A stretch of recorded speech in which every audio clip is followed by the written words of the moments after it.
Depression is a very serious concern, especially today. However, in the past lesson, sinabi ko that depression is not a modern day issue kasi nangyayari na to in the past. Today, close to 300 million people are affected by depression. Nakita ko ito sa isang study ng World Health Organization. According to them, this is what is called mental health problem. Ang sad truth about depression is sabi ng ilang medical experts, wala itong cure. The medicine they give only regulates yung mood ng tao, pinapakalma lang siya. Sa medical field, some believe that depression is caused by chemical imbalance. So ibig sabihin, some people are born with it. Others suggest naman that the factors that contribute to depression are genetics, biology, and environment. Meaning someone gets depressed because of outside factors. Alam mo, I have been studying the idea of depression because there are people close to me na dumaan dito. And I wanted to respond better to them, so pinag-aralan ko siya. However, since I am not a medical practitioner, I look at it from the perspective na naintindihan ko from the Bible. As I told you, depression is not an issue new to our generation. There were many people in the Bible who experienced it. Ang first case is yung kay Cain. He experienced it when the Lord rejected his offering. Because of his depression, he eventually killed his brother Abel nung hindi niya na makontrol yung emotions niya. Ito'y sinasabi ko na depression may not be a sin, but it can lead you to sin if you are not able to manage it well. I believe King Saul went through depression after the Spirit of the Lord left him. According to the Bible, when he disobeyed the Lord, when he did not obey him completely, God felt sorry that he chose him to be a king. So ang ginawa ni God, sabi sa Bible, the Spirit of the Lord left him and an evil spirit continually oppressed him. Ako ang paniwala ko, it was a spirit of depression. I also believe the prophet Elijah experienced depression when Queen Jezebel sent soldiers to kill him. I believe sumama loob niya kay God. Kasi para bang after defeating 400 prophets of Baal and killing them, hindi hininto ni God yung pagpadala ni Jezebel ng mga taong papatay sa kanya. When he was on the run, he did not eat. And then sabi niya kay God, Lord, take my life. Grabe no, drama no. Di ba gano'n ang mga depressed na tao, madaming drama? Depression affects people of different ages, social standing, and profession. Wala siyang pinipili. Pero alam mo, I have an important conclusion about depression. Many may disagree with this, pero I really believe there should be no depression. Naniniwala ako that depression is not caused by genetics, not caused by the environment, not caused by chemical imbalance. I really believe kaya lang nade-depress ang mga tao is because they fail to respond properly to the circumstances that they are in. An article about depression said, you would know that someone is depressed when they are persistently sad, feeling empty, are experiencing weight loss, are fatigued, feel worthless, and feel excessive guilt. Have you ever felt the symptoms? Na-depressed ka na ba at one point of your life? Meron akong tanong sa inyo. Itong feeling of being empty, feeling sad, or maybe feeling worthless and feeling guilty, do these things come out of nowhere? Do you wake up one day feeling guilty, worthless for no reason? Pag ganito ang nangyayari sa'yo, may mental health issue ka talaga.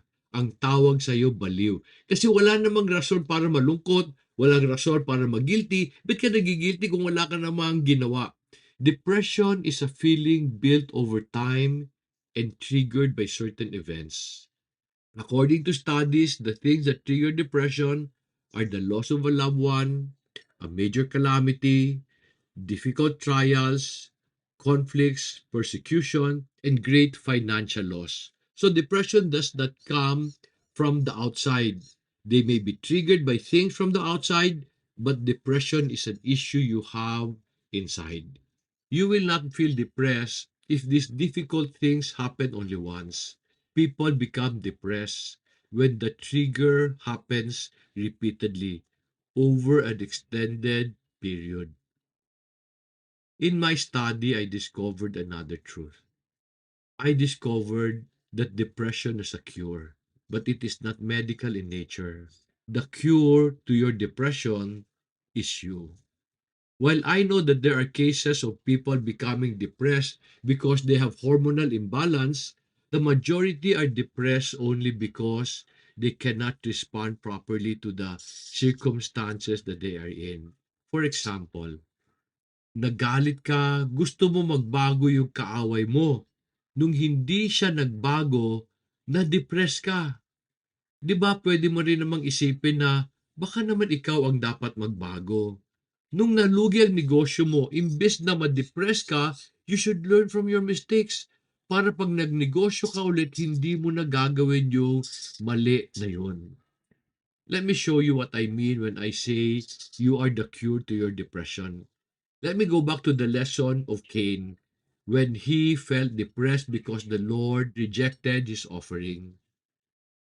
Genesis 4 tells us that the Lord rejected the offering of Cain, but accepted the offering of Abel. When the Lord saw that Cain was feeling bad, pinuntahan niya si Cain to console him, to comfort him. Let me read Genesis chapter 4 verses 6 to 7. Then the Lord said to Cain, "Why are you angry? And why has your countenance fallen? If you do well, will not your countenance be lifted up? If you do not do well, sin is crouching at the door, and its desire is for you, but you must master it." Cain had the choice to either do well by giving an acceptable offering to the Lord or remaining angry and blaming Abel for making him look bad. Cain had the choice. Cain could have responded differently, pero he chose to respond foolishly.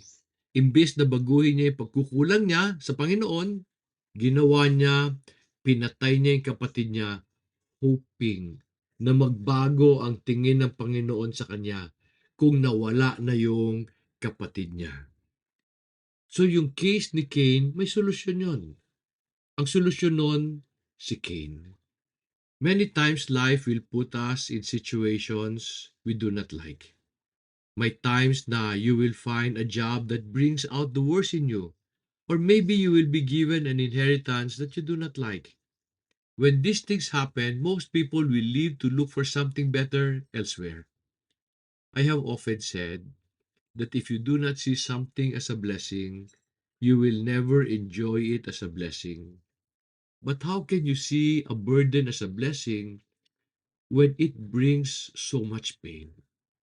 Ang sagot may kita sa Philippians chapter 4 verse 8, where it reads, "Finally, brethren, whatever is true, whatever is honorable, whatever is right, whatever is pure, whatever is lovely, whatever is of good repute, if there is any excellence, if anything worthy of praise, dwell on these things." Let me explain to you paano nagbabago ang sitwasyon ng isang tao habang nagbabago ang pananaw niya sa nangyayari sa palibot niya. By sharing with you a story about a Chinese farmer who had a horse. Let me just read the story for you. A farmer and his son had a beloved horse who helped the family earn a living. One day the horse ran away, and their neighbors exclaimed, "Your horse ran away! What terrible luck!" The farmer replied, "Maybe so, maybe not." A few days later, the horse returned home, leading a few wild horses back to the farm as well. The neighbor shouted out, "Your horse has returned," and brought several horses home with him. What great luck! The farmer replied, "Maybe so, maybe not." Later that week, the farmer's son was trying to break one of the horses, and she threw him to the ground, breaking his leg. The neighbors cried, "Your son broke his leg. What terrible luck." The farmer replied, "Maybe so, maybe not." A few weeks later, soldiers from the National Army marched through town, recruiting all boys for the army. They did not take the farmer's son because he had a broken leg. The neighbor shouted, "Your boy is spared. What tremendous luck." To which the farmer replied, "Maybe so, maybe not. We will see." Lahat ng burden could become a blessing if you see the good in your situation. But when you decide that it is a burden, it will become a burden. If you do not respond well, you will end up becoming depressed. Friends, only you can decide how to look at what you have, either as a blessing or as a curse. No medicine can change your mind, so you are the solution to your bad situation. Many have left good paying jobs because they do not like the people they work for and those they work with. They hop from one job to another looking for a company that will adjust to them and accept them for who they are. Friends, do you want to be able to find a job that is perfect, where people will treat you the way you want to be treated? Do you know what you should do to find such an opportunity? Basahin natin ang Philippians chapter 2 verses 3 to 4. Do nothing from selfishness or empty conceit, but with humility of mind regard one another as more important than yourself. Do not merely look out for your own personal interests, but also for the interests of others. The world tells us that we should put our welfare before everyone else. Sabi pa nila, by loving yourself first, you will teach others how to love you properly. The sad reality is hindi nila naisip that by doing this, they only attract hate. What do I mean? Have you seen a person who's so in love with himself or herself na yung concern lang niya sarili niya? Ano gagawin mo? Papansinin mo sila? Hindi. Iiwasan mo sila. Pero have you seen a person who's very kind? Na inuunan niya yung welfare ng ibang tao? What do? You protect that person. You love that person. Sabi ni James Allen in his book, As a Man Thinketh, you do not attract what you want. You attract who you are. Think about this. What do you think others will do if you consider them as more important than yourself? What will they do?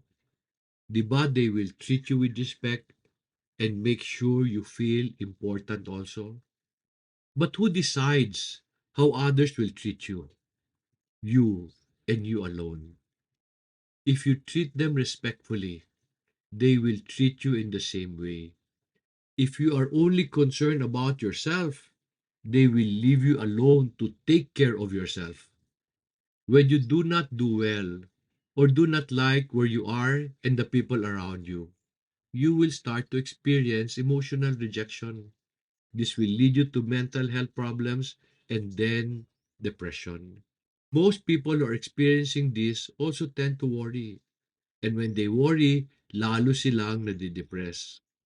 In this imperfect world, we will constantly face difficult challenges, some of which will be terrible. But why will a good God send these things to us? Why would He not give us a perfect spouse, a perfect family, a perfect job, or a perfect business opportunity? Why does He allow us to suffer or go through trials? Sabi ni James Allen, the sole and supreme use of suffering is to purify, to burn out all that is useless and impure. Therefore, the trial that led you to depression were actually meant to make you perfect, to prepare you for the blessings the Lord God has prepared. What do I mean? Basahin ko ang James chapter 1 verses 2 to 4. James said, "Consider it all joy, my brethren, when you encounter various trials, knowing that the testing of your faith produces endurance. And let endurance have its perfect result, so that you may be perfect and complete, lacking in nothing. According to James, our trials are meant to make us complete, so that we may not lack anything. Lack what? It is only when we suffer that we get to correct our flaws. Kasi our trials exposes our weaknesses. When we understand our weakness and decide to correct our flaws, we gain strength. We gain the character we need to be able to respond to the gift that God has prepared for us. Kasi kung masama ugali natin, yung regalo na hinanda ng Panginoon para sa atin, pwede natin siyang sirain.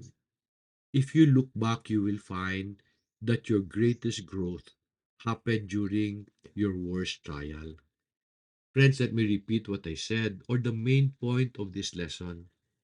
There is a cure for depression. It is not a capsule that we take, it is not a medicine that can be formulated, but a person God created. The solution to depression is ikaw. You are the cure to your depression. By deciding to see the good in your situation and the people around you, you will be able to respond well. So you have the power to overcome your depression. Choose well and do well. Sana natulungan ka ng lesson na ito. Sana today you start getting out of your depression. At kung natulungan kita, tulungan mo yung ibang tao. Share this lesson with people who need to understand that there is a cure to their depression. Help me help others. And together, let us work to see a better world for our children and their children's children. Maraming salamat for watching. May God bless you.